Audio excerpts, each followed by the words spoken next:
Assalamualaikum warahmatullahi wabarakatuh.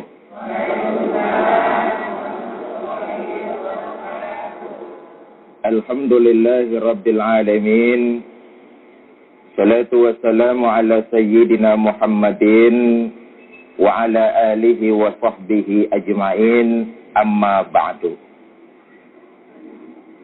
Alhamdulillah, berkat izin dari Allah Subhanahu wa ta'ala, pada hari ini kita dapat berkumpul, bertemu dan bermuajahah di tempat yang penuh berkah ini.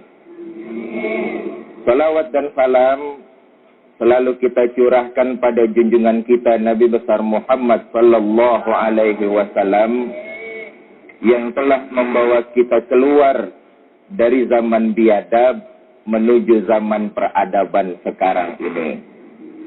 Ibu-ibu dan bapak-bapak, saudara-saudara pemirsa Antv di mana saja berada. Allah Subhanahu wa ta'ala berfirman, Laqad khalaqnal insana fi ahsani taqwim. Ada enggak ayatnya di Quran? Surat apaan? Enggak tahu. Kata Allah, sungguh telah aku dijadikan manusia itu sebaik-baik ciptaan. Kita manusia ini dijadikan oleh Allah sebagus-bagus ciptaan. Manusia diberikan akal, tapi juga manusia diberikan hati. Beda dengan makhluk ciptaan Allah. Kita manusia pada posisi paling mulia, diberikan akal, juga diberikan hati. Saudara-saudara pemirsa Antv di mana saja berada. Oleh karena itu, sebagai manusia yang diciptakan paling sempurna, diberikan akal, juga diberikan hati oleh Allah Subhanahu wa ta'ala. Hidup kita tidak lain untuk menyembah Allah Subhanahu wa ta'ala. Ibu bapak, saudara-saudara pemirsa yang berbahagia, Allah menciptakan akal supaya kita untuk berpikir tentang alam raya ini. Allah memberikan kita hati supaya kita dapat menerima nasihat yang diberikan oleh alam, baik oleh makhluk Allah yang lainnya. Kadang-kadang hati kita ini mengeras. Makanya ada dua macam jenis penyakit. Pertama penyakit badan, yang kedua penyakit batin. Kalau penyakit badan gampang diobatin, kita bisa ngerasain. Demam, penyakit badan tuh. Orang yang demam biasanya merasakan bentuk demam di badan itu sendiri. Kalau kita demam, kita merasa badan kita demam, kita pergi ke dokter buat ngobatin. Dampak dari penyakit badan, paling-paling kita tiduran di rumah. Tapi penyakit batin, ini yang susah. Kita nggak tahu punya penyakit batin. Tapi juga kita nggak mau mengobati penyakit itu. Dampak dari penyakit batin sangat luas. Rakus, korupsi, keadilan, dan sebagainya, dan sebagainya. Ini dampak dari penyakit hati. Oleh karena itu, Imam Ghazali pernah berkata sedikitnya ada 3 macam penyakit hati, penyakit batin. Pertama, penyakit batin adalah ujub, sombong. Ini penyakit batin nih. Kalau seseorang merasa lebih benar dari orang lain, itu orang sombong tuh. Kalau kita merasa paling benar dengan orang lain, diri kita sombong. Padahal sombong itu mutlak hanya punya Allah Subhanahu wa ta'ala. Sombong hanya punya Allah. Manusia tidak berhak untuk sombong. Saudara-saudara para pemirsa, bagaimana kelanjutannya? Kita break untuk jeda komersial berikut ini. Ibu, bapak, saudara-saudara pemirsa Antv di mana saja Anda berada. Sebagai manusia, kita tidak wajib untuk sombong. Sombong mutlak hanya buat Allah.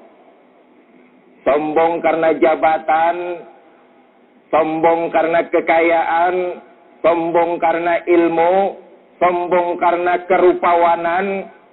Manusia tidak wajib untuk sombong, Allah saja yang berhak untuk sombong. Apalagi sombong karena kekuasaan. Allah tidak suka, manusia pun tidak suka. Jangan mentang-mentang lagi berkuasa, kemudian berlaku seenaknya saja. Ini pernah diriwayatkan terjadi ketika zaman Khalifah Umar bin Khattab.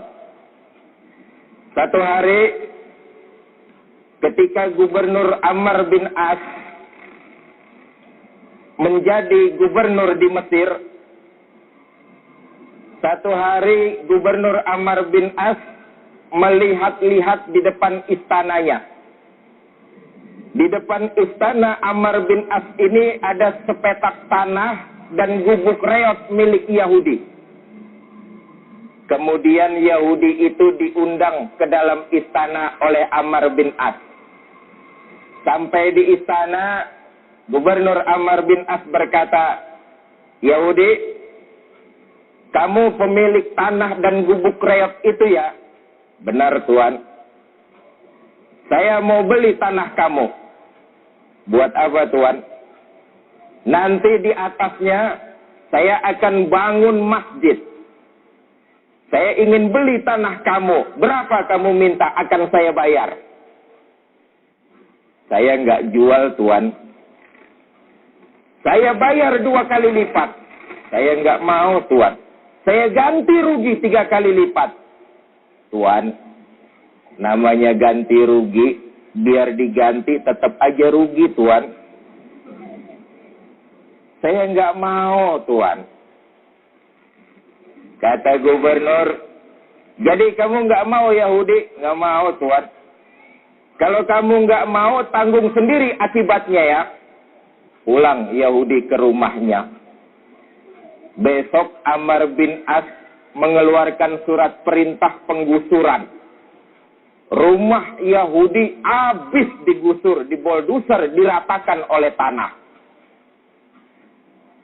Sambil berlinang air mata Yahudi ini berkata, "Begini ya nasib rakyat kecil. Begini ya nasib rakyat kecil dizolimi oleh penguasa." Pikir punya pikir, akhirnya Yahudi ini berkata, "Iya ya, Amr bin As kan cuma gubernur.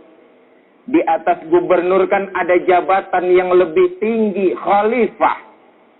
Saya mau lapor sama khalifah tentang kesewenang-wenangan gubernur Amr bin As." Berangkat Yahudi ini lapor sama Khalifah Umar bin Khattab. Yahudi dari Mesir, khalifah adanya di Madinah. Berangkat dari Mesir ke Madinah untuk mencari keadilan. Ketika ingin memasuki kota Madinah, Yahudi melihat seorang laki-laki berteduh di bawah pohon korma. Kemudian ditanya oleh Yahudi, "Selamat siang, Pak." "Siang." "Bapak kenal khalifah?" "Kenal." Istananya terbuat dari apa, Pak? Istananya terbuat dari mutiara-mutiara iman. Pengawalnya banyak, Pak. Banyak. Pengawalnya para fakir miskin, anak-anak yatim piatu, janda-janda tua.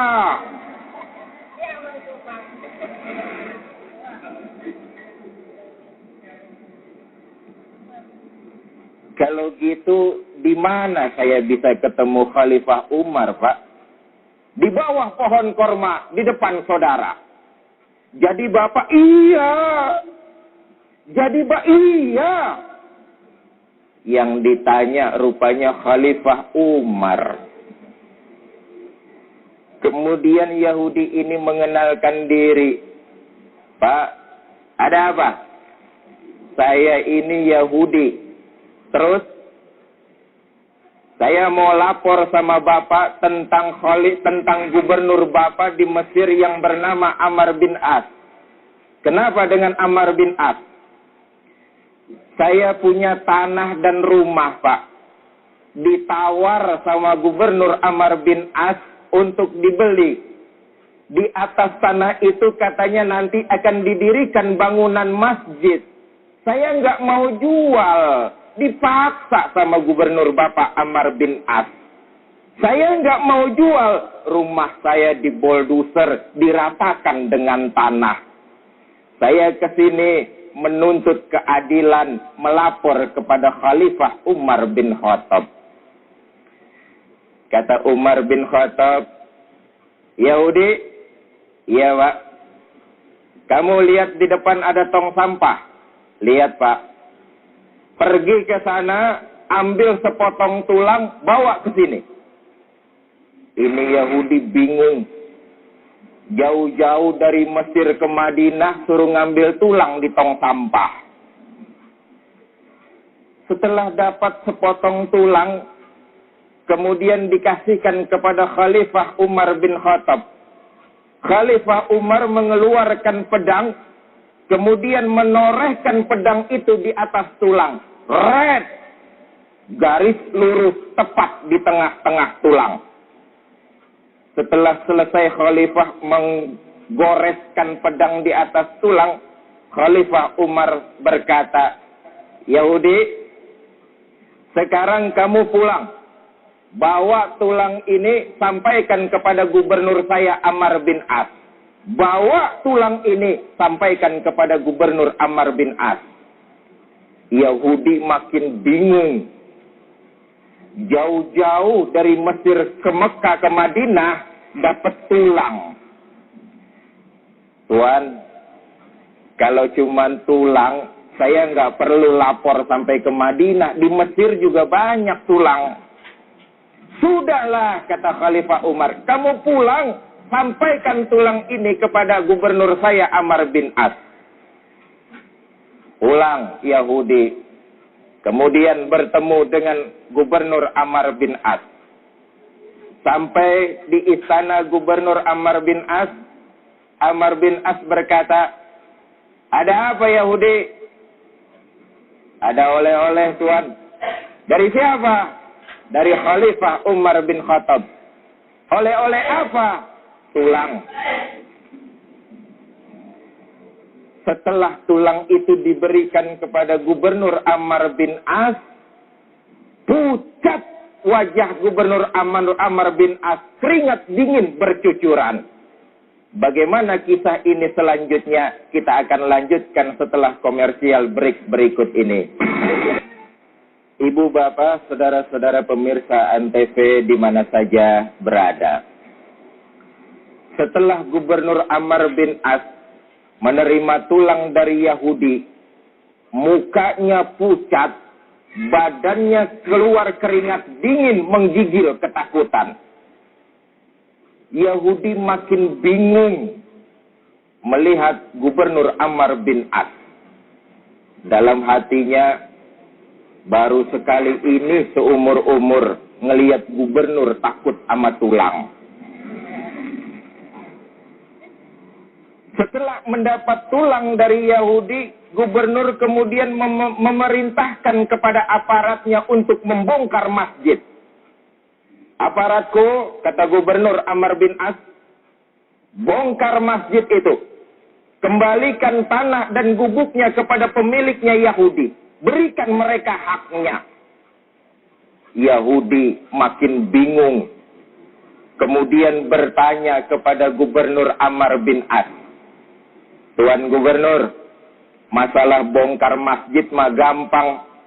Saya mau tanya, itu tulang sebenarnya terbuat dari apa sampai Gubernur takut banget sama tulang?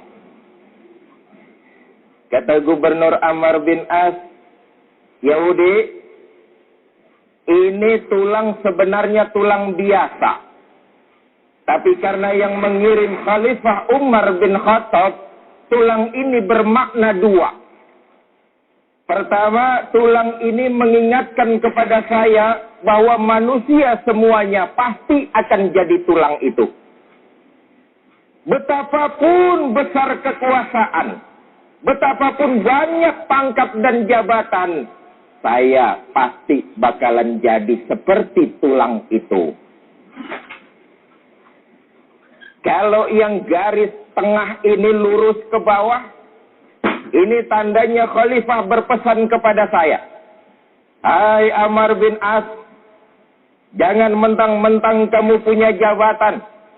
Jangan mentang-mentang kamu sedang berkuasa. Bertingkah laku zalim menindas rakyat jelata. Jadilah kamu seperti garis lurus ini. Adil. Baik adil ke bawah maupun adil ke atas. Kalau kamu tidak bisa berbuat adil, maka pedangku yang akan menebas lehermu. Ini pesan Khalifah Umar bin Khattab. Kemudian kata Yahudi, begitu ya Tuan? Iya, Tuan, sungguh sangat mulia ajaran Islam. Maka mulai saat ini, saksikanlah Tuan Gubernur, Ashadu an la ilaha illallah wa ashadu anna Muhammadar Rasulullah. Masuk Islam Yahudi gara-gara ajaran Islam. Ini yang saya maksud kembali ke konteks awal. Akal untuk berpikir, hati untuk membenarkan apa-apa terhadap penciptaan Allah Subhanahu wa ta'ala. Sombong bukan milik manusia, Allah yang punya. Nih, penyakit batin sombong. Penyakit batin yang kedua yaitu dengki. Apa dengki itu? Enggak mau ngelihat orang lain mendapat nikmat dari Allah. Orang yang punya penyakit dengki akan merusak dirinya sendiri. Oleh karena itu kita berharap kepada Allah agar menjauhkan hati kita dari penyakit-penyakit tersebut. Ibu, bapak, saudara-saudara, pemirsa Antv di mana saja berada. Oleh karena itu, mari sama-sama kita berharap kepada Allah. Semoga di akhir hidup kita mendapat kehidupan yang husnul khotimah. Oleh karena itu, mari sama-sama kita tutup pengajian kita ini dengan Fatihah dan doa. Ala haziniyah al-Fatihah. A'udzu billahi minasyaitonir rajim. Bismillahirrahmanirrahim. Alhamdulillahirabbil alamin. Arrahmanir rahim. Maliki yaumiddin. Iyyaka na'budu wa iyyaka nasta'in. Ihdinas siratal mustaqim. Siratal ladzina an'amta 'alaihim ghairil maghdubi 'alaihim waladdallin. Astaghfirullahaladzim. A'udzu billahi minas syaitonir rajim. Bismillahirrahmanirrahim. Alhamdulillahirabbil alamin. Allahumma shalli wa sallim wa barik ala sayyidina Muhammadin. Allahumma ya muyassir kulli asir, yassir alaina kulla asir, fa tafsirul asir alaika yasir. Allahumma ya man la yahtaju ila al-bayani wa tafsir, hajatuna ilaika katsir, wa anta alimun biha wa khabir. Rabbana atina fid dunya hasanah wa fil akhirati hasanah wa qina azabannar. Subhana rabbika rabbil izzati amma yasifun. Salamun alal mursalin walhamdulillahi rabbil alamin. Sekian, terima kasih. Mohon maaf. Assalamualaikum warahmatullahi wabarakatuh.